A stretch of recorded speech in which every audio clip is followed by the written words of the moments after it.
पहिलो कुरा त सुपरस्टार दयाङ राईज्यूलाई धेरै धेरै धन्यवाद।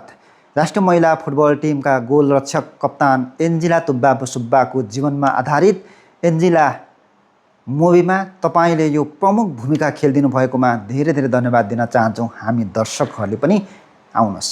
दया भाइलाई चाहिँ मैले किन के सोचेँ भने एन्जिलाको मुभी बनाउने हो, हामीसँग अलिकति बजेटको पनि प्रब्लम छ, अब एडजस्ट गरिदिनुहुन्छ भने हामी पछि गरौँला होइन, अहिले एडभान्स अलिकति लिइदिनुहोस्, फिल्म सकेपछि पक्कै पनि यो मुभीले राम्रो गर्नु सक्छ, तपाईँले त्यति कन्सिडर गरिदिनु हो भने हाम्रो प्रोजेक्ट सक्सेस हुन्छ भनेको मात्रै थिएँ।